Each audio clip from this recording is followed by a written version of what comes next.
नमस्ते, बालाजी हिंदी टैरो में मैं कृष्णा दास फिर से आ गई हूँ आप लोगों की स्वागत करने। मैं फिर से लेके आई हूँ एक जनरल लव रीडिंग। लेकिन जो लोग नो कांटेक्ट या फिर सेपरेशन की सिचुएशन में हैं और जानना चाहते हैं आपकी पर्सन की करंट फीलिंग्स क्या हैं, वो क्या चाहते हैं और उनका एक्शन क्या रहेगा। जनरल होने की वजह से हर बात आपके साथ रेजोनेट नहीं करेगा, जितना भी रेजोनेट करता है उसको रखें और बाकी को छोड़ दें। हो सकता है बाकी रीडिंग किसी और के लिए हो। सन साइन, मून साइन, किसी भी साइन से अगर आप पाइसिस हो यानी मीन राशि हो तो ये रीडिंग आपके लिए होगी। जनरल है और जेंडर स्पेसिफिक भी नहीं है। इस रीडिंग को आप 25 फरवरी से लेके 3 मार्च तक आप इस रीडिंग को देख सकते हो। पहले हम देखेंगे आपकी पर्सन की करंट फीलिंग्स। पाइसिस,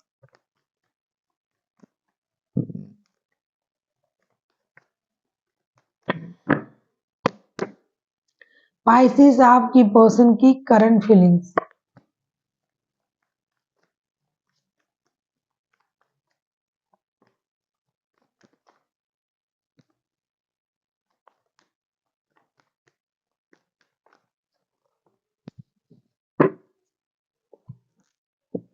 आपकी पर्सन की current feelings, the emperor, the hermit, 6 of cups के कार्ड आए हैं। ऐसा लगता है कि आपके जो पर्सन है ये दिखा तो बहुत कुछ रहे हैं कि ये इनको कुछ परवाह नहीं है, दर्द नहीं है, परेशानी नहीं है, लेकिन ये मन ही मन बहुत ज्यादा परेशान है। इस रिश्ते में जो स्टकनेस आ गया, रिश्ते की जो स्थिति है ये उनको परेशान कर रहा है।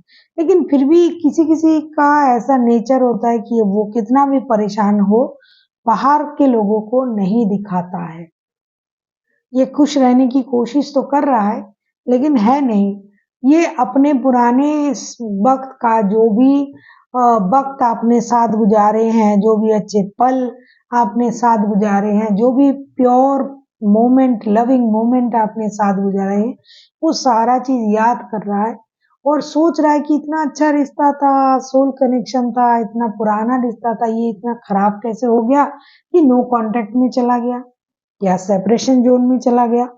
ये सोच के ये परेशान तो है लेकिन ये आपको नहीं दिखाएंगे और ऐसा दिखाएंगे, ऐसा दिखा रहा है कि मुझे कोई फर्क नहीं पड़ता। क्रॉस वॉचर अगर इसे देख रहे हैं तो आपको पता है। और एक काम बहुत अच्छी तरीके से कर रहे हैं आपके पर्सन, आपको स्टॉक कर रहा है ऑनलाइन। देख लेते हैं ये आपसे क्या चाहते हैं।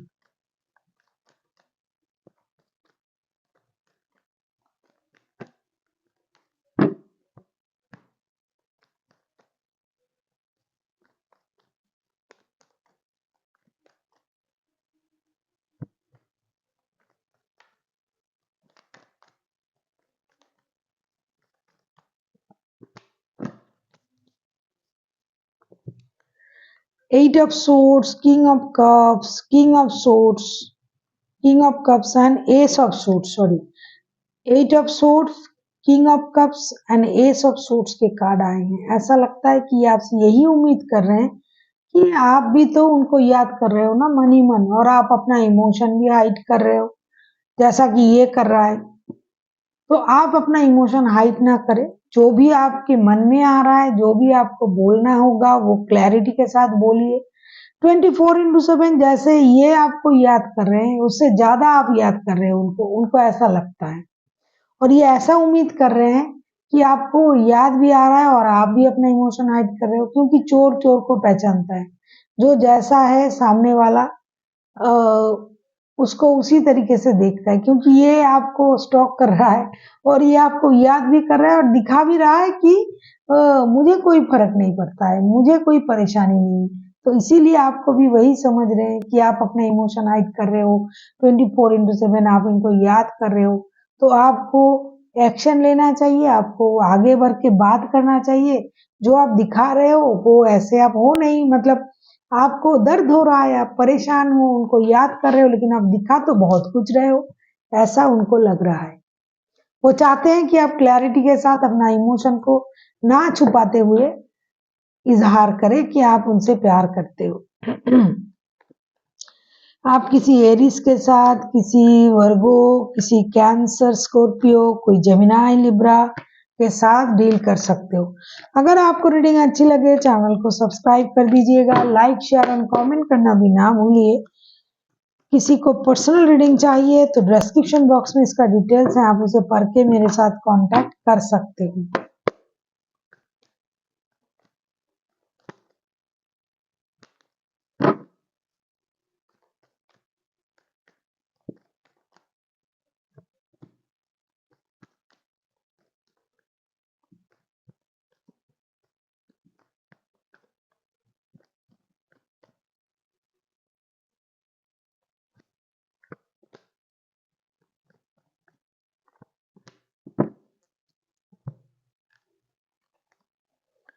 Nine of pentacles, wheel of Fortune, page of cups. जो लोग शादीशुदा हैं,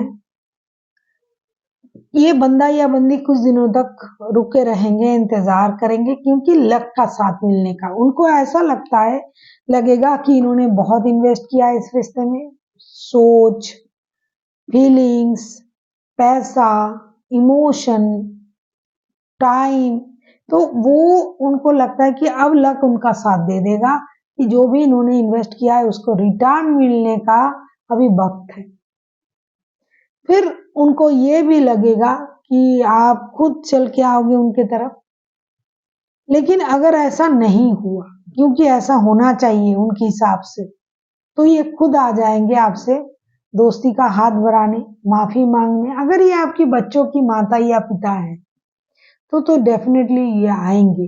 लेकिन ये खुद से इस बात का एहसास पहले करेंगे कि लक का साथ उनको नहीं मिल रहा है, क्योंकि उनके हिसाब से लक का साथ मिलना चाहिए। इन्होंने बहुत मेहनत किया इस रिश्ते में, बहुत इन्वेस्ट किया, एनर्जी, पैसा, वक्त, सब कुछ, प्यार, इमोशन।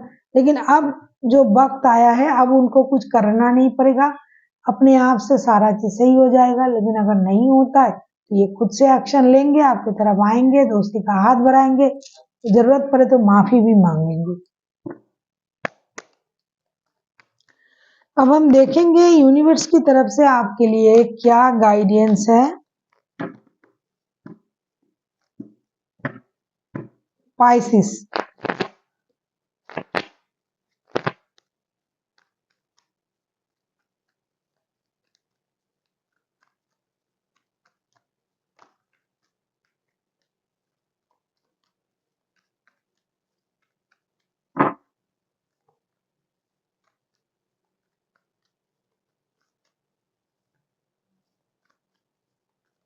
बहुत सारे लोग थर्ड पार्टी सिचुएशन में भी हैं। Two of swords, three of cups and nine of swords के कार्ड आए हैं। यूनिवर्स आपसे ये कहना चाहते हैं कि आप अपने दिमाग की बत्ती को जलाइए। अगर आपके पास दो रिश्ता है, एक से ज्यादा रिश्ता है, तो उसको बैलेंस करने की कोशिश कीजिए। खामखा की दर्द में रह के, परेशानी में रह के खुद को परेशान मत कीजिए, खुश रहने की कोशिश कीजिए। दोस्तों के साथ घूमिए फिरिए, पार्टी शार्टी कीजिए। ऐसा नहीं कि आप रो रो के अपना हाल ही बुरा कर दो। और अगर आप ऐसा खुद दो रिश्तों में डाले हो किसी और को, मतलब आपके खुद के दो रिश्ते हैं, तो आपको बैलेंस करनी चाहिए, कोशिश करनी चाहिए कि रिश्ता बैलेंस हो जाए, कोई दुखी ना रहे, सब कोई खुश रहे और रिश्ता चलता रहे। अगर आपसे ये संभव हुआ और अगर आप थर्ड पार्टी में हो, तो आपको खुद को खुश खुश रखने की कोशिश करनी चाहिए। रोना धोना छोड़िए, अपनी एनर्जीज को बैलेंस कीजिए और जितना हो सके दोस्तों के साथ वक्त बिताइए, खुश रहिए, खुद को खुश रखिए, दोस्तों के साथ घूमिए, उनको खुश रखिए, पुरानी बातों को भूल जाइए। So thank you for watching and फिर मिलते हैं एक नई वीडियो के साथ। तब तक के लिए स्वस्थ रहिए, मस्त रहिए और वीडियो देखते रहिए।